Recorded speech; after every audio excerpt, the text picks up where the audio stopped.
من الشیطان الرجیم بسم اللہ الرحمن الرحیم سورہ احزاب۔ تو انشاءاللہ اس کو پڑھیں گے۔ سورہ احزاب، احزاب جمع ہے حزبن کی، اور حزبن کا معنی ہوتا ہے گروہ، جماعت۔ تو سورہ الاحزاب، اس کو احزاب اسی وجہ سے کہا جاتا ہے کہ بہت ساری جماعتوں نے مل کر مدینہ پر چڑھائی کا ارادہ کیا تھا۔ اسی مناسبت سے اس سورت کو کہا جاتا ہے سورہ احزاب۔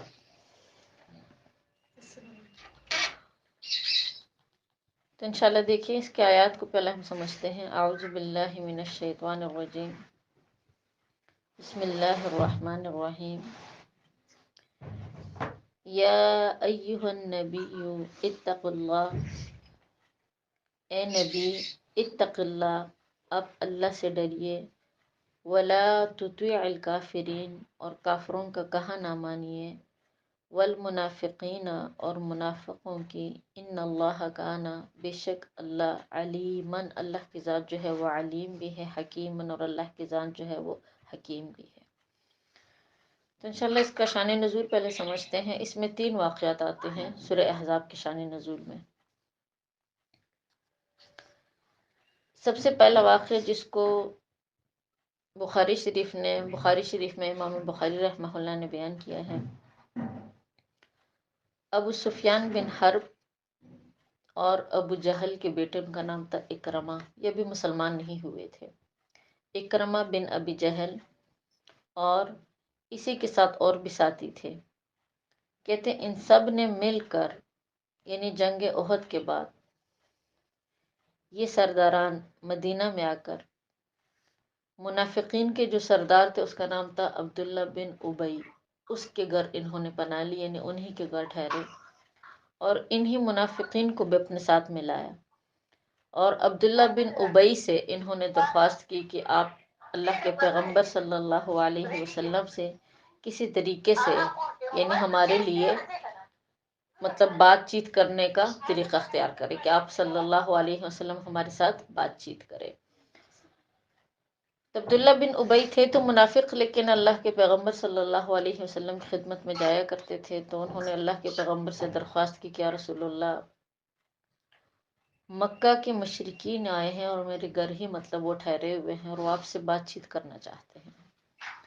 آپ صلی اللہ علیہ وسلم نے انہیں اجازت دی۔ تو ان کی خدمت میں یہ تمام مشرکین حاضر ہوئے۔ تو انہوں نے کہا کہ یا رسول اللہ، یعنی ہم آپ سے درخواست کرتے ہیں کہ آپ ہمارے بتوں کا، یعنی لات اور عزیٰ کا تذکرہ چھوڑ دیں، تو بدلے میں ہم آپ کو اپنے اموال کا آدھا حصہ دے دیں گے، اور آپ عرب کی جس بھی لڑکی سے نکاح کرنا چاہیں تو ہم آپ کا نکاح کروا دیں گے، ہم آپ کے دین کے مخالف نہیں جائیں گے، لیکن شرط یہ ہے کہ آپ ہمارے بتوں کا تذکرہ چھوڑ دیں، یعنی ان معبودوں کا ذکر برائی کے ساتھ نہ کیجیے، اور ساتھ ساتھ یہ بھی لوگوں سے کہا کرے کہ جو ان کی پرستش کرے گا ان بتوں کی، تو یہ ان کی شفاعت کریں گے۔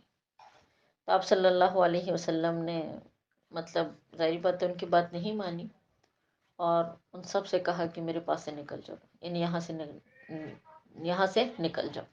تو اس پر اللہ پاک نے آیت نازل کی، اس لیے کہ مشرکین مکہ کے ساتھ آپ صلی اللہ علیہ وسلم نے سلوک کی تھی، امن کا سلوک کیا تھا کہ ہم آپ کو نقصان نہیں پہنچائیں گے۔ تو اللہ پاک نے آیت نازل کر کے آپ صلی اللہ علیہ وسلم کو حکم دیا، یا ایہا النبی اتق اللہ، اے نبی اللہ سے ڈریے اور اس معاہدے کو اپنا توڑیے۔ اللہ کے پیغمبر، آپ اپنے دل کے اندر اللہ کا خوف رکھتے ہوئے معاہدے کو نہ توڑیے۔ ولا تطیع الکافرین والمنافقین، ہاں ان کافروں کا اور ان منافقین کا کہا آپ نہ مانیے، یہ جو کہہ رہے ہیں نا ان کی بات نہ مانیے۔ ایک تو یہ واقعہ روایات میں آتا ہے۔ دوسرا واقعہ جو یہودیوں کی طرف سے ہے، کہ یہودیوں میں سے بھی کچھ سرداران یہود جو مدینہ منورہ ہی میں مطلب وہ رہائش پذیر تھے، انہوں نے اللہ کے پیغمبر صلی اللہ علیہ وسلم کی خدمت میں یعنی حاضر ہو کر التجا کی کہ یا رسول اللہ آپ ہمارے مذہب کی مخالفت نہ کرے، آپ یعنی عزیر کو جیسے ہم پوچھتے ہیں یا مطلب جن کے جو طریقہ کار ہے، آپ ہمارے مطلب طریقہ کار کی مخالفت نہ کرے، اور اگر آپ مخالفت کریں گے تو ہم آپ کو قتل کر دیں گے، یعنی انہیں جان کی دھمکی دی آپ صلی اللہ علیہ وسلم کو انہوں نے۔ تو اس پر اللہ پاک نے آیت نازل کی کہ اے میرے حبیب، آپ ان لوگوں کی دھمکیوں سے نہ ڈریے، بلکہ آپ کس سے ڈریے؟ آپ اللہ سے ڈریے، یہ آپ کو کچھ بھی نہیں بگاڑ سکتے، یہ آپ کو ہاتھ تک نہیں لگا سکتے۔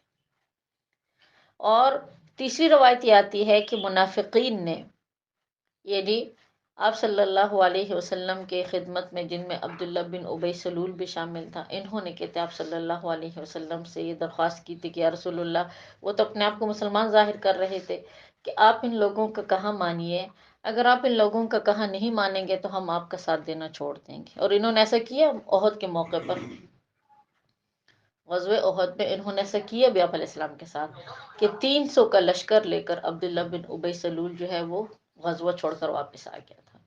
تو انہوں نے آپ علیہ السلام کی ایک قسم کی نعوذ باللہ دھمکی دی تھی کہ اگر آپ ان کی بات نہیں مانیں گے تو ہم آپ کا کیا کر دیں گے؟ ساتھ چھوڑ دیں گے۔ تو ان تینوں واقعات پر اللہ رب العزت نے یہ آیت نازل کی، اور اس آیت میں دیکھیں اللہ پاک نے اپنے حبیب صلی اللہ علیہ وسلم کو تقوی اختیار کرنے کا حکم دیا، اور حکم دیا کہ یا ایھا النبی اتق اللہ، اے میرے حبیب اللہ سے ڈریے، ولا تطع الکافرین، آپ کافروں کا کہا نہ مانیے، والمنافقین، اور آپ منافقین کا کہا نہ مانیے، ان اللہ کان علیما حکیما، بے شک اللہ پاک جو ہے وہ ہر چیز کو جاننے والے ہیں، اور اللہ پاک بتائے ہر چیز کو کیا کرنے والے ہیں؟ وہ حکمت سے کرنے والے ہیں۔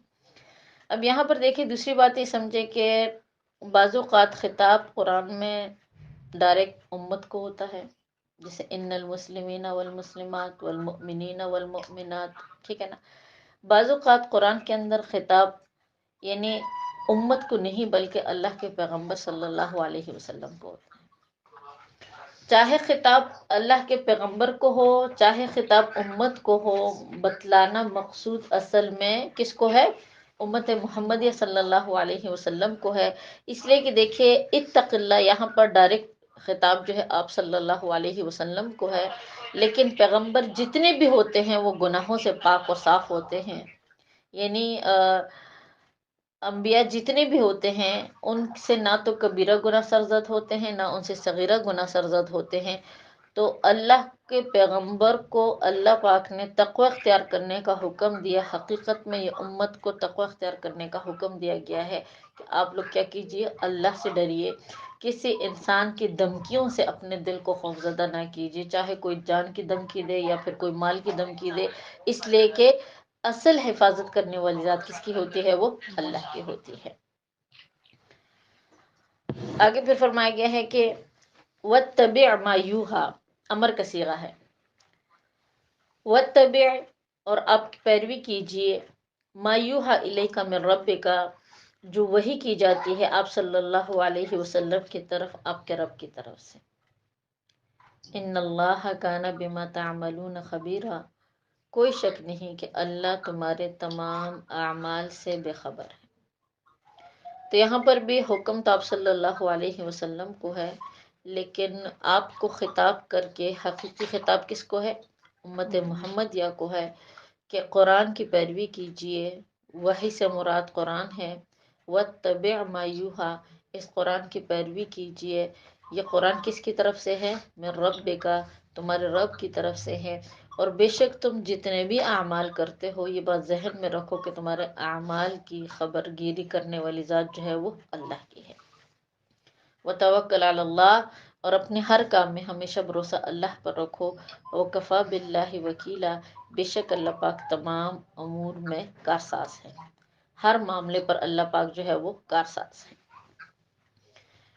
ما جعل اللہ لرجل من قلبین، اللہ پاک نے نہیں بنائے لرجل کسی بھی آدمی کے، من قلبینی دو دل، فی جوفہ اس کے سینے میں. اس کا نزول بھی سمجھیے گا انشاءاللہ.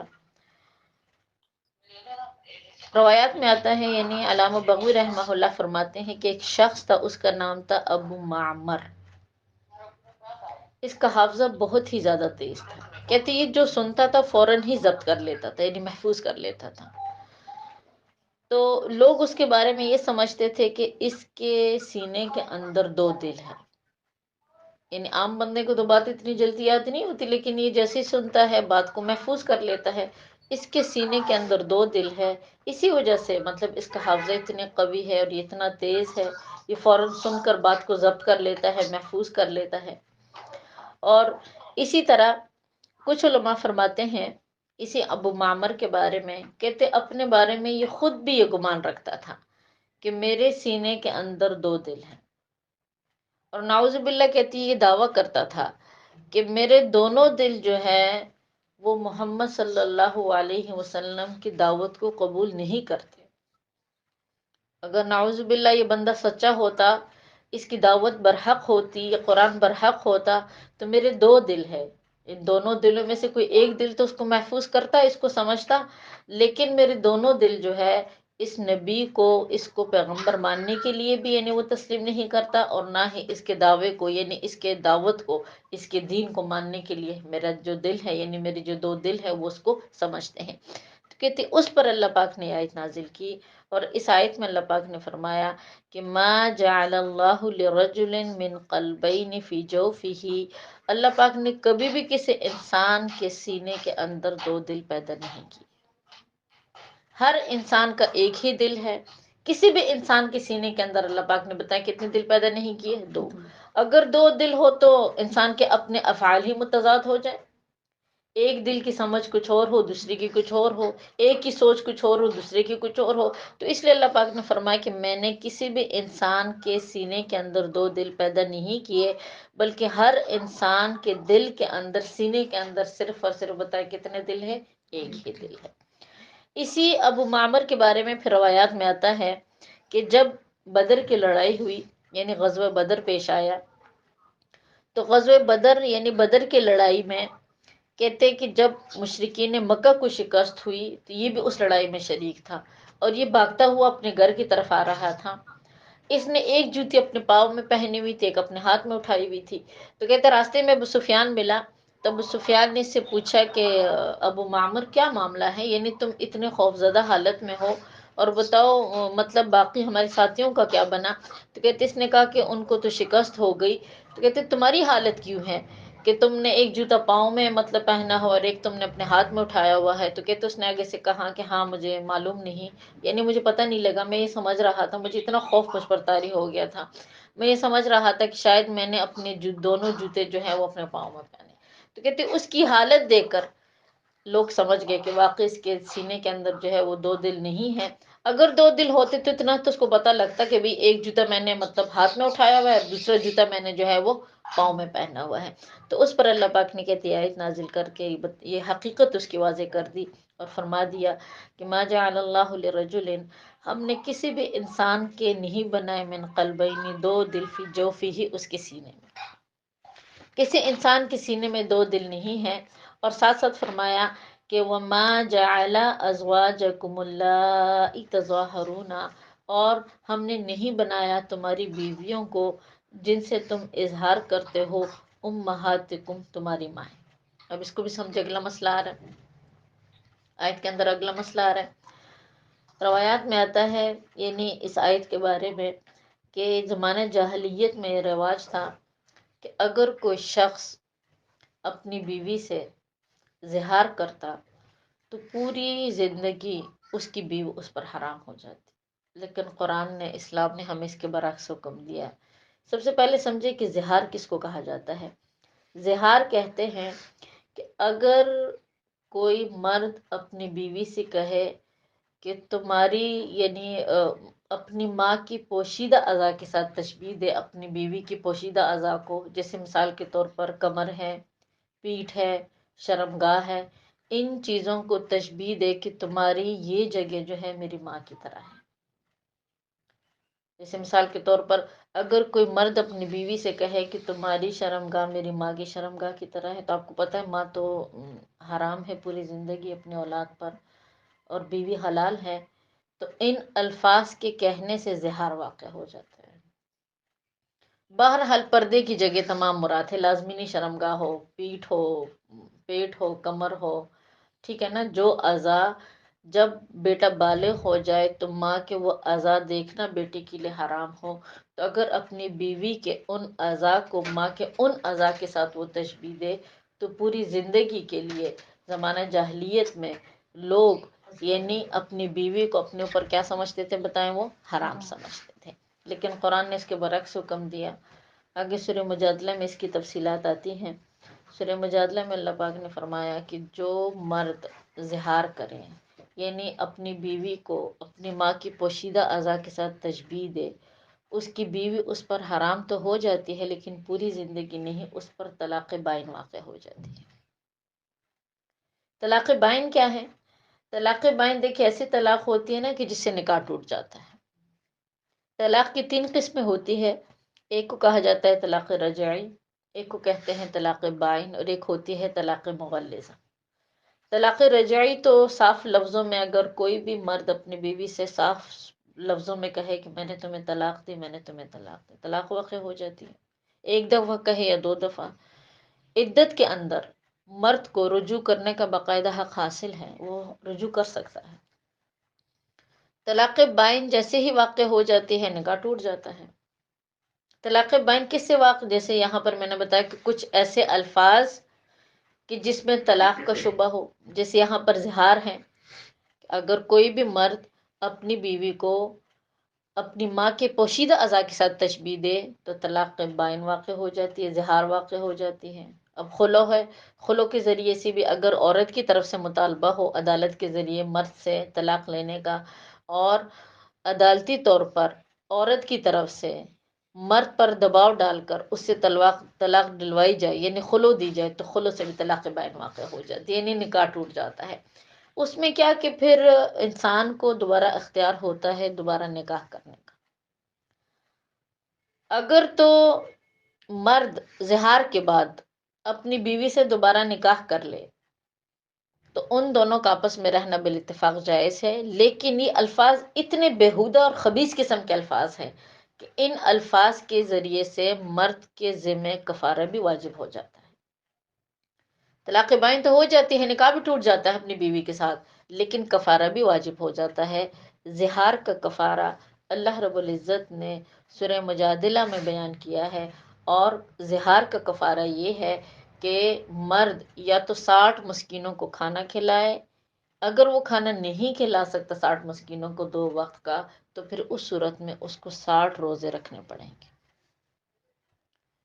10 غلاموں کا بھی ذکر ہے سورہ مجادلہ میں کہ 10 غلاموں کا آزاد کروائیں، لیکن غلام ظاہر بات آج کے دور میں نہیں ہے، تو ہم 2 ہی کفارے ذکر کریں گے کہ یا تو 60 مسکینوں کو کھانا کھلایا جائے 2 وقت کا، اگر 60 مسکینوں کو کھانا نہیں کھلا سکتے تو پھر کیا کرے، وہ 60 روزے رکھے۔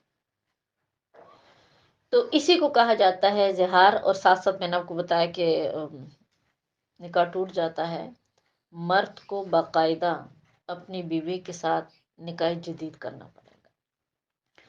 تو قرآن پاک میں یہی بات بتائی گئی ہے، دیکھیے بات کو سمجھیں کہ ما جعل ازواجکم اللائی، اللہ پاک نے تمہاری بیویوں کو نہیں بنایا تظاہرون منہن، کہ جن سے تم زہار کرتے ہو، امہاتکم تمہاری مائیں۔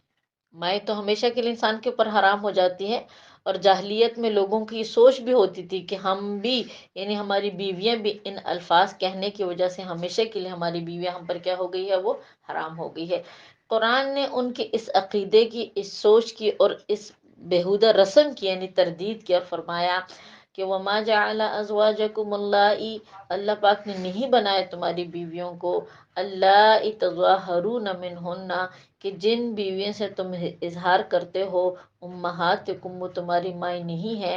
اور دوسرا مسئلہ سمجھایا وَمَا جَعَلَ أَدْعِيَاءَكُمْ، اور اللہ پاک نے نہیں بنایا تمہارے منہ بولے بیٹوں کو ابناءکم تمہارے حقیقی بیٹے۔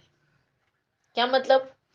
یعنی اس الفاظ میں اللہ پاک جو لپالک بیٹے جن کو کہا جاتا ہے، جن کو منہ بلا بیٹے، یعنی جن کی پرورش بے اولاد جو جوڑیاں ہوتی ہیں اور وہ ان کی پرورش مطلب کسی بھی بچے کی کرتے ہیں، تو فرمایا گیا ہے کہ ان پر حقیقی اولاد کا حکم نہیں لگتا۔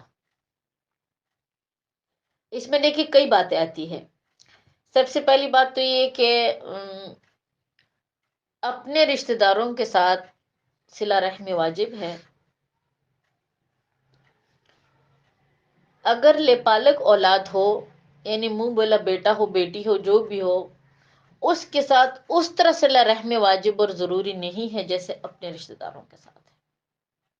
دوسری بات، اپنی اولاد جو ہوتی ہے ان کا وراثت میں باقاعدہ حق ہوتا ہے، حصہ ہوتا ہے، لیکن جو منہ بلے بیٹے ہوتے ہیں، یعنی لپالک بیٹے جو ہوتے ہیں، بیٹا یا بیٹی جو بھی ہو، ان کا وراثت میں کوئی حق نہیں ہوتا۔ ہاں، انسان ان کے لیے وصیت کر سکتا ہے تہائی مال، لیکن وصیت بھی اتنے زیادہ مال میں وہ تہائی مال سے زیادہ نہیں کر سکتا تاکہ باقی ورثاء کے حصوں کو نقصان نہ پہنچے۔ تیسری بات، اگر اس کے ساتھ تمہارے یعنی محرم ہونے کے مطلب کوئی رشتہ نہ ہو تو ان سے پردہ بھی فرض ہے۔ اگر کسی نے کسی غیر بندے کا بیٹا لے کر پالا ہے تو اس ماں کا، وہ جو اس کی مطلب ماں بنتی ہے، اس ماں کا جب وہ بچہ بالغ ہو جائے تو باقاعدہ اس کا پردہ ہے اس سے۔ اور اگر بیٹی کسی غیر مرد کی پالی ہے، غیر مطلب محرم کی بیٹی پالی ہے، تو پھر اسے شوہر کا پردہ لازم ہے۔ ہاں، اگر اپنے رشتے ہو جیسے بھتیجی ہو یا پھر بھتیجا ہو، قریبی رشتے ہو کہ جس سے مطلب پردہ وغیرہ نہیں ہے، تو پھر اس صورت میں پردے کا حکم تو نہیں آئے گا، لیکن وراثت اس کو نہیں ملے گی اور ان کے ساتھ صلہ رحمی کے وہ اصول جاری نہیں ہوں گے جو اپنے رشتے داروں کے ساتھ ہوتے ہیں۔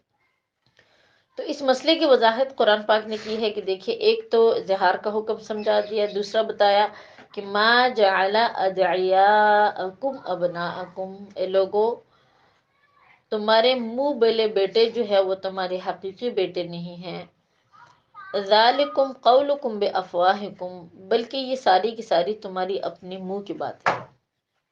اس لیے کہ زمانہ جاہلیت میں جو لوگ اس طرح بچوں کو پالتے تھے تو وہ ان کو حقیقی اولاد کی طرح تصور کرتے تھے، وراثت میں ان کو حصہ دیا جاتا تھا، ان سے کسی قسم کا پردہ نہیں کیا جاتا تھا، اور باقی معاملات جیسے اپنی اولاد کے ساتھ معاملات ہوتے ہیں تو اسی طرح وہ معاملات کرتے تھے۔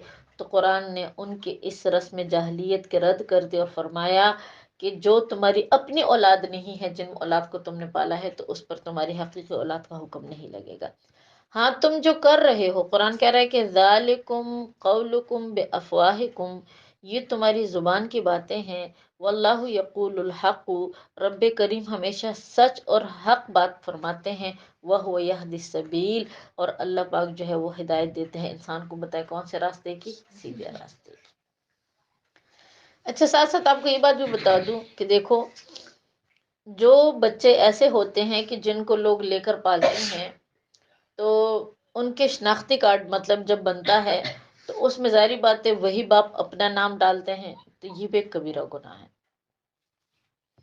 اگر تو آپ کو معلوم ہے ان کے والدین کے نام، اس کے باپ کا نام معلوم ہے، آپ نے جس کا بچہ لے کر پالا ہے، تو آپ اس کے آئی ڈی کارڈ پر اسی کا نام ڈالیں گے، آپ اپنے نام کی طرف اس کو منسوب نہیں کر سکتے۔ اس چیز کی تردید بھی آگے آ رہی ہے، قرآن پاک میں مسئلہ سمجھاتی ہوں۔ ہاں، اگر ایسی صورتحال ہے کہ آپ کو اس کے والدین کا نام ہی نہیں پتا، آپ کو معلوم ہی نہیں کہ وہ اس کا باپ کون ہے، تو پھر اس صورت میں شریعت اجازت دیتی ہے کہ ایک ضرورت کے حد تک پھر تم اپنا نام جو ہے وہ بچے کے نام کے ساتھ ملا سکتے ہو۔ لیکن اگر معلوم ہے باقاعدہ طور پر تو پھر ایک کبیرہ گناہ ہے کہ تم اس کے والدین کا نام ہٹا کر اس کے والد کی جگہ پر انسان جو ہے وہ دوسرے باپ کا نام لکھے۔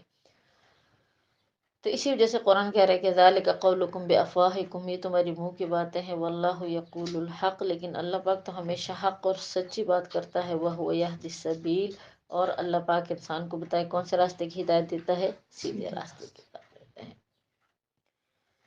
جس بات کے میں نے ذکر کیا تو دیکھیے اسی کا حکم آ گیا کہ ادعوہم لآبائہم، ان کو ان کے باپ کی طرف منسوب کرو۔ یعنی حقیقی باپوں سے ان کو نسب، ان کا نسب ملاؤ۔ وہ اقسط عند اللہ، یہی بات اللہ کے نزدیک زیادہ انصاف والی ہے۔ اگر تمہیں ان کے باپ کا نام معلوم ہے تو پھر تم ان کو بتاؤ کون سا نام لے کر پکارو، ان کا باپ۔ اسی پر واقعہ آتا ہے حضرت زید رضی اللہ تعالیٰ عنہ، ان کو آپ صلی اللہ علیہ وسلم نے پالا تھا، ان کی پرورش کی تھی۔ اکثر لوگ ان کو زید بن محمد کہہ کر پکارتے تھے، یعنی زید بن محمد کی کس کا بیٹا ہے؟ یہ محمد کا بیٹا ہے۔ لیکن جب قرآن کی آیت نازل ہوئی تو پھر اللہ کے پیغمبر صلی اللہ علیہ وسلم نے فرمایا کہ تم ان لوگوں کو زید بن محمد نہیں بلکہ کیا کہہ کر پکارو؟ زید بن حارثہ۔ اپنے باپ کی طرف اس کی نسبت کرو، میری طرف اس کی نسبت نہ کرو، اس لیے کہ یہ جو بچہ ہے یہ میرا حقیقی بیٹا نہیں ہے۔ تو اسی چیز کو قرآن نے واضح کیا ہے کہ ادعوہم لآبائہم، تم ان کو ان کے باپوں کے نام سے پکارو، یعنی ان کا نسب ان کے باپ کی طرف ملاؤ۔ وہ اقسط عند اللہ، یہ اللہ کے نزدیک زیادہ مطلب انصاف کی بات ہے۔ ہاں آگے مسئلہ بتلا دیا کہ فَإِن لَّمْ تَعْلَمُوا آبَاءَهُمْ، اگر تم ان کے باپوں کے نام سے واقفیت نہیں رکھتے، تمہیں معلوم نہیں ہے کہ ان کے باپ کے کیا نام ہے، فَإِخْوَانُكُمْ، تو وہ کیا ہے؟ وہ تمہارے دینی بھائی ہیں، وہ تمہارے دینی بھائی ہے، فی الدین، دین میں، وَمَوَالِيكُمْ، اور تمہارے دوست ہیں۔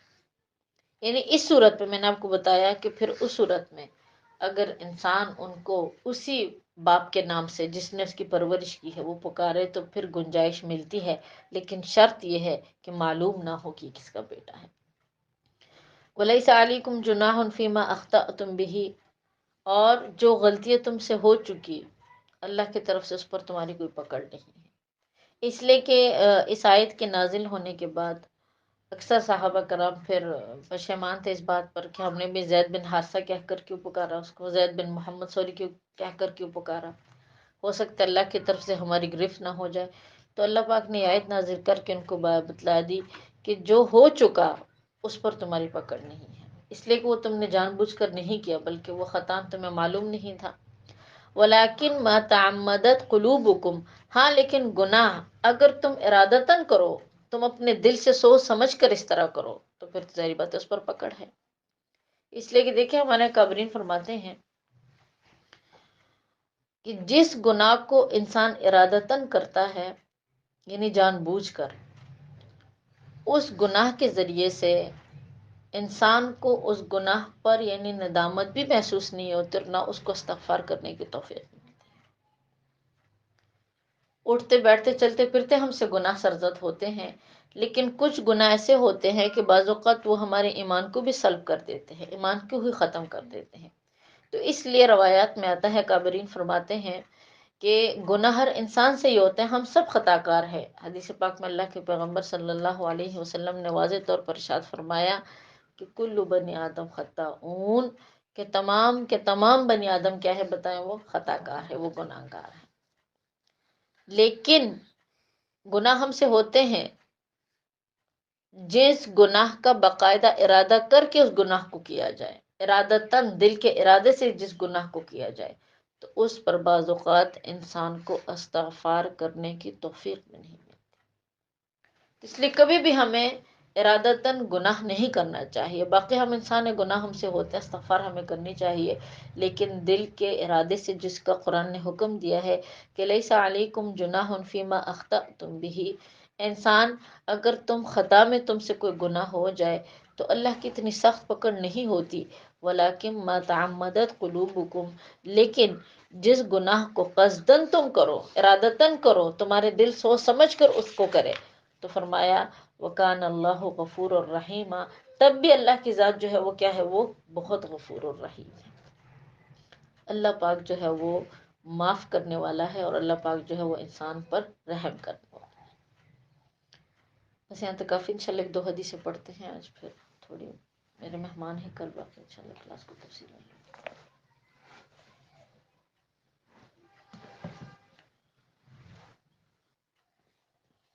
نسبت کے لیے انشاءاللہ ایک دو حدیثیں پڑھیں گے رمضان کے حوالے سے،